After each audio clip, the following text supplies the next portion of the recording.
નમસ્કાર દર્શક મિત્રો, સ્વતંત્ર સમાચારમાં આપનું હાર્દિક સ્વાગત છે। મિત્રો, વાત કરવી છે અંજારની। તમે જોઈ શકો છો અત્યારે અંજારમાં મહાવીર ડેવલપર્સ જે સાંજના લગભગ 8:30 વાગ્યાના અરસામાં અહીંયા લૂંટનો જે બનાવ બનવામાં આવ્યો છે એને અનુસંધાને લોકોથી અને આ વહીવટી તંત્રથી અમારા અમુક પ્રશ્નો છે એના અમે જરૂરથી જવાબ લેવાનો પ્રયત્ન કરશું। હવે વાત કરવી છે એટલે કારણ કે ગામની વચ્ચોવચ્ચ તમે પાછળ જોઈ શકો છો દ્રશ્યોમાં મહાવીર ડેવલપર્સ જે કચ્છમાં અનેક જગ્યાએ આના સંસ્થાનો આવેલી છે, અનેક જગ્યાએ શાખ આવેલી છે અને આટલી મોટી બનાવ અહીંયા અંજારમાં બનતો હોય 40 લાખ રૂપિયાની આડેગાડે અત્યારે જે સમાચારો અત્યારે જે વહેતા થયા છે એના અનુસંધાને અમે વાત કરી રહ્યા છીએ।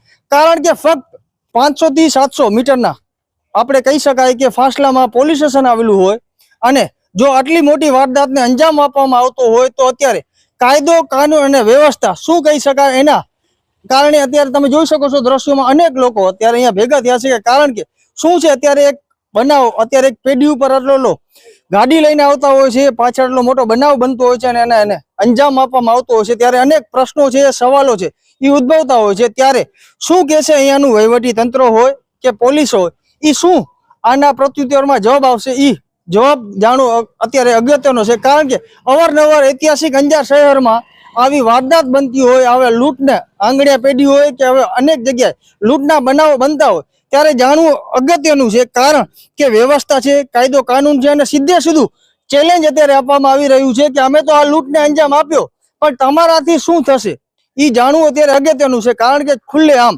અત્યારે એમ કહેવામાં આવતું હોય કે અમે તો લૂંટ કરશું, બાઇક ઉપર 4 લોકો આવે છે અને ખુલ્લે આમ આવી રીતે આપણે કહી શકાય કે ચાકુની અણી ઉપર અત્યારે એમ કે અમે તમને લૂંટ કરશું તો અત્યારે કોણ સુરક્ષિત છે એ પ્રશ્નો અત્યારે અહીંયાથી ઉદ્ભવિત થઈ રહ્યા છે।